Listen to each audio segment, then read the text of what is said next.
সুনামগঞ্জ মৌলভীবাজার এবং হবিগঞ্জ থেকে বন্যার বর্তমান পরিস্থিতি জানবো দর্শক। বন্যার ক্ষয়ক্ষতি নিয়ে জানাতে সরাসরি যুক্ত হচ্ছেন সহকর্মী মেহেদী হাসান, সালেহ ইলাহি কোটি এবং আমির হামজা। আমরা শুরুতেই যাচ্ছি সহকর্মী মেহেদীর কাছে। মেহেদী, এখনকার বন্যার পরিস্থিতি আপনি জানাবেন। আরেকটি বিষয় হচ্ছে বন্যায় আসলে কতটা ক্ষতিগ্রস্ত হয়েছে সে বিষয়টিও জানাবেন।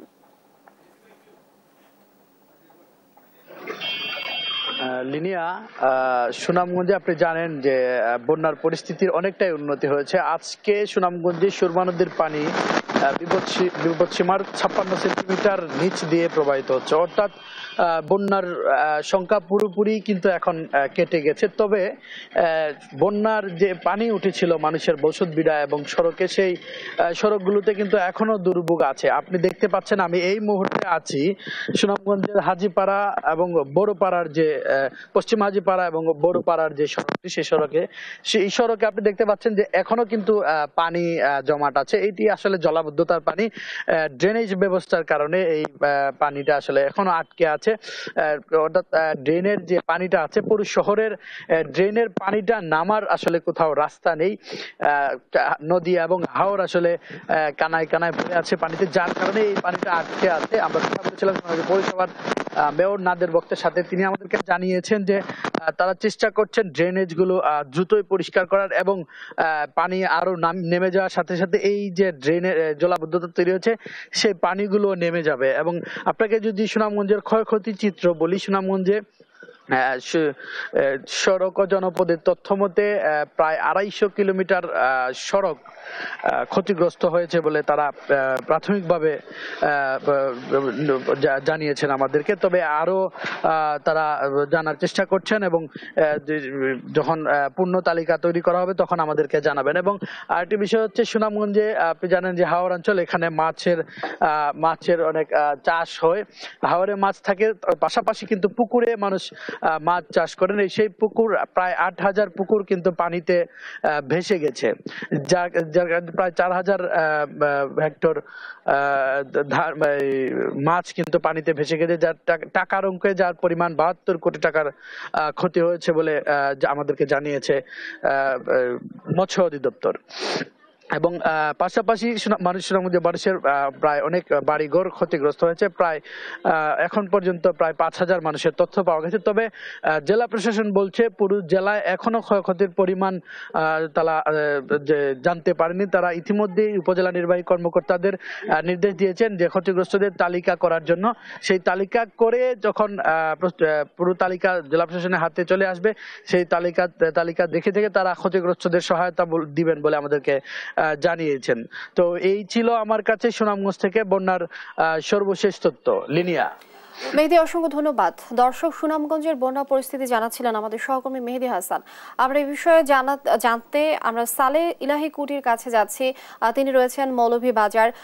কুটির, আপনি জানাবেন বন্যার এখনকার পরিস্থিতি সম্পর্কে আর বন্যার ক্ষয়ক্ষতি সম্পর্কেও বিস্তারিত জানাবেন। ধন্যবাদ। আপনি জানেন যে মৌলভীবাজারের সার্বিক বন্যা পরিস্থিতি অনেকটাই উন্নতি হয়েছে।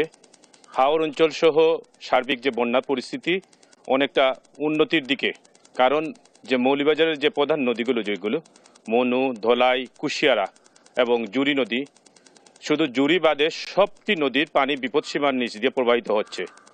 জুরি নদীর এখন পর্যন্ত 171 সেন্টিমিটার উপর দিয়ে প্রবাহিত হচ্ছে, যার কারণে হাওরে অনেক জায়গায় এখন পর্যন্ত নিমজ্জিত হয়ে আছে। তবে জুরি নদীর পানি কমছে এবং জুরি নদীর পানি কমার সাথে সাথে যেটা হচ্ছে যে হাওরের যে বিস্তীর্ণ এলাকা টুইটুম্বুর ছিল সেইটা অনেকটা কমে গেছে। আমি এখন আছি মনু নদীর পাড়ে। আপনি দেখতে পাচ্ছেন মনু নদীর অবস্থা। যে মৌলভীবাজারের সার্বিক যদি বন্যা পরিস্থিতি বলি, তাহলে এই যে মৌলভীবাজারের যে মনু নদী, সেটা উজান থেকে সৃষ্টি হয় এবং আমাদের এই মৌলভীবাজারের মধ্য দিয়ে প্রবাহিত হয়ে গেছে। একটি মাত্র জেলায় এই নদীটি খুব খরস্রোতা। তবে উজানে বৃষ্টিপাত না হওয়ার কারণে এই নদীটি এখন অত্যন্ত শান্তভাবে আছে এবং উজানে পানি উন্নয়ন বোর্ডের সাথে কথা বলে জেনেছি যে উজানে বৃষ্টি হওয়ার সম্ভাবনা কম, যার কারণে মনু নদী ফুলে ওঠার সম্ভাবনাটা কম। তবে আপনাকে যে জিনিসটি জানাতে চাই যে এখন পর্যন্ত মৌলভীবাজারের যে হাওরের অবস্থা, হাওরের অনেকের বাড়িঘর থেকে পানি নেমে গেছে, রাস্তাঘাটও বেশি উঠতেছে। বেশি ওঠার সাথে সাথেই যে ক্ষয়ক্ষতি সেটা অনেকটাই বৃদ্ধি পাচ্ছে এবং এই তথ্যটা বেরিয়ে আসছে।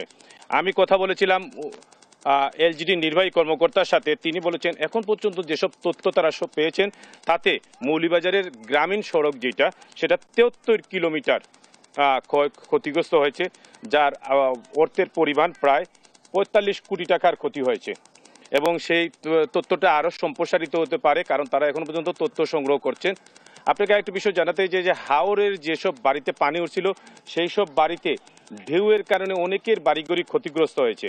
আমি কথা বলেছিলাম জেলা প্রশাসক আমাকে জানিয়েছেন যে এই উপজেলা নির্বাহী কর্মকর্তাদেরকে নির্দেশ দেওয়া হয়েছে যে এই তথ্যগুলো সংগ্রহ করার জন্য।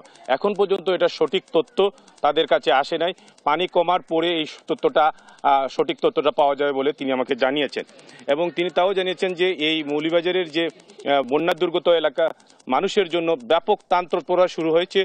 ইতিমধ্যেই নগদ টাকা সহ জিয়ার চাল বিতরণ করা হচ্ছে এবং শুকনো খাবার দেওয়া হচ্ছে। আপনাকে আরেকটি বিষয় জানাতে চাই যে আমাদের এই জেলাটি হচ্ছে কৃষিপ্রধান জেলা।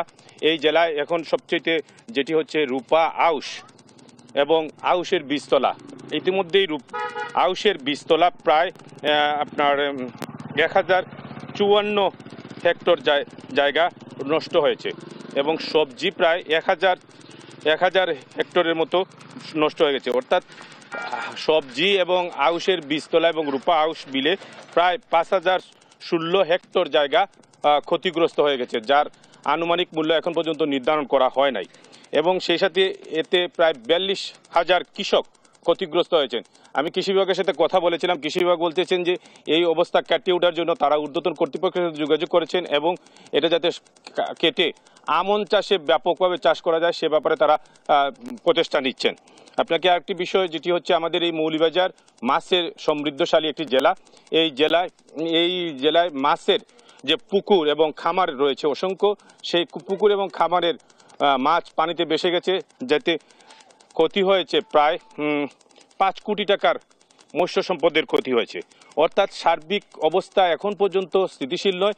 পানি কমার সাথে সাথে বন্যার যে ক্ষয়ক্ষতি সেইটা আরও সম্প্রসারিত হবে বলে আমাকে জেলা প্রশাসক সহ সংশ্লিষ্ট কর্মকর্তা জানিয়েছেন। অর্থাৎ মৌলভীবাজারের সার্বিক বন্যা পরিস্থিতির অনেকটা উন্নতি, মানুষের যে ভোগান্তি সেটা কমে নাই, ত্রাণ তৎপরতা অনেকটা ব্যাপকভাবে চলছে। অর্থাৎ মৌলভীবাজারের যে আশা জাগানোর দিক হচ্ছে বৃষ্টিপাত হয় নাই, যার কারণে বন্যা হওয়ার আশঙ্কা নেই বলে অনেক পানি উন্নয়ন বোর্ড আমাকে জানিয়েছে। এই ছিল মৌলভীবাজারের সার্বিক বন্যা পরিস্থিতির সর্বশেষ খবর। কোটি, অসংখ্য ধন্যবাদ আপনাকে। দর্শক, মৌলভীবাজারে বন্যা পরিস্থিতি জানাচ্ছিলেন সহকর্মী সালে ইলাহি কোটি। বন্যার পরিস্থিতির আরো খবর জানবো দর্শক। হবিগঞ্জ থেকে আমাদের সঙ্গে যুক্ত হচ্ছেন আমির হামজা। আপনি নিশ্চয়ই শুনছেন, আপনি জানাবেন যে এখনকার বন্যা পরিস্থিতি হবিগঞ্জে কেমন দেখছেন আর ক্ষতিগ্রস্তের বিষয়টিও জানাবেন। লিনিয়া, দেখুন আসলে হবিগঞ্জে কিন্তু এখন বন্যা পরিস্থিতি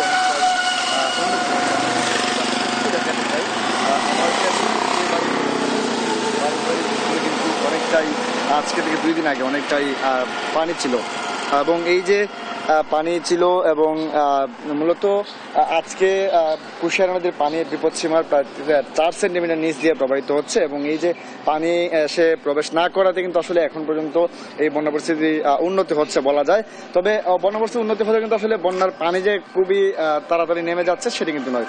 এই যে পানিগুলো দেখতে পাচ্ছেন এগুলো কিন্তু আসলে যদি পানির অর্থাৎ বন্যার পানি নামার যে সঠিক রাস্তা সেটি যদি ক্লিয়ার থাকতো বা পরিষ্কার থাকতো তাহলে কিন্তু আসলে আজকের ভিতরে এই পানিগুলো নেমে যেত। এর কারণ হচ্ছে যে ইনাদগঞ্জ এলাকার যে ড্রেন বা খালগুলো রয়েছে সবগুলো খালগুলো কিন্তু আসলে বিভিন্ন জায়গায় বাধা প্রদান করা হয়েছে খালের পানি চলাচলের ক্ষেত্রে এবং পাশাপাশি কিন্তু যে অনেক দখল রয়েছে অনেকে দূষণ করেছে। এর ফলে কিন্তু পানি নামার যে জায়গাগুলো সেই প্রতিটি জায়গায় কিন্তু আসলে পানি নামতে বাধাগ্রস্ত হচ্ছে, যে কারণে আসলে পানি নামতে অনেকটাই ধীর গতি বলা যায় এবং এর কারণে আসলে বন্যা পরিস্থিতি যারা বন্যা শেষ হওয়ার পরেও এখনো কিন্তু দুর্ভোগে রয়েছে এই এলাকার মানুষজন। আপনি দেখতে পাচ্ছেন নিশ্চয়ই এখন এই যে এই সড়কটি গত পরশু দিন পর্যন্ত ডুবন্ত ছিল এবং এই সড়কটি পানি আসছিল এই এলাকাতে, কিন্তু আজকে এখন পর্যন্ত কিন্তু এই সড়ক দিয়ে অনেকটা শুকনো এবং আকাশে যেহেতু রোদ আছে, মেঘাচ্ছন্ন আকাশ নেই, সেহেতু বলা যায় এবং যে বন্যা পরিস্থিতির যে উন্নতি হয়েছে সেটি আসলে স্থায়িত্ব হবে। এবং পাশাপাশি যে মেঘালয়ে যে বৃষ্টিপাত সেটি না হয় তাহলে কিন্তু আসলে অনেকটাই স্বস্তি দেখা মিলবে যদি এই যে পানি, সেই পানিগুলো যদি নেমে যায়। তাহলে আমি একটু ক্ষয়ক্ষতির কথাটা আপনাকে জানাতে চাই। হবিগঞ্জে এখন পর্যন্ত 25 হেক্টর আউশ ধানের ক্ষয়ক্ষতি হয়েছে, পাশাপাশি 40 হেক্টর শাকসবজির ক্ষয়ক্ষতি, এটি হচ্ছে নবীগঞ্জ উপজেলাতে। এর পাশাপাশি নবীগঞ্জ উপজেলাতে যে বন্যা কবলিত যারা আছে, মানুষ আছেন, এখনো যেহেতু অনেকের বাড়িঘরে পানি হয়েছে, সেই বাড়িঘরের কি ক্ষয়ক্ষতি হয়েছে সেই ক্ষয়ক্ষতির একটি তথ্য নিশ্চিত হওয়ার জন্য উপজেলা নির্বাহী কর্মকর্তাদের নির্দেশনা দিয়েছেন জেলা প্রশাসক, আমাকে তিনি এমনটি জানিয়েছেন। এর পাশাপাশি যেটি বলতে হয়, এখন পর্যন্ত নবীগঞ্জে কিন্তু 293টি পরিবার আশ্রয়কেন্দ্রে ছিল, তবে এখন পর্যন্ত আসলে আজকে 260টি পরিবার আশ্রয়কেন্দ্রে রয়েছে। তাদেরকে শুকনো খাবার পাশাপাশি সরকারি যে সহায়তা সেটি দেওয়া হচ্ছে, পাশাপাশি তাদেরকে কিন্তু ব্যক্তি পর্যায়ে বিভিন্ন সংগঠন থেকেও কিন্তু তাদের খাবার সরবরাহ করা হচ্ছে। এছাড়া কিন্তু যে তাদের যে পানিবাহিত যে রোগ, সেই রোগ যাতে না ছড়ায় সেজন্য কিন্তু মেডিকেল টিমও কাজ করছে। তো আসলে সব মিলিয়ে বলা যায় যে এখন পর্যন্ত যারা বন্যা কবলিত আছেন এবং যদি বৃষ্টিপাত বা ভারতের যে মেঘালয়ের যে বৃষ্টিপাত সেটি না জ্বর হয় তাহলে কিন্তু আসলে বন্যা পরিস্থিতির অনেকটাই উন্নতি বলা যায়, পাশাপাশি আসলে যে উন্নতি বলা যায়। তো এই ছিল আমার কাছে হবিগঞ্জের নবীগঞ্জ থেকে বন্যা পরিস্থিতির সবশেষ। লিনিয়া। আমির হামজা, অসংখ্য ধন্যবাদ আপনাকে। দর্শক, হবিগঞ্জের বন্যা পরিস্থিতি জানছিলাম সহকর্মী আমির হামজার কাছ থেকে।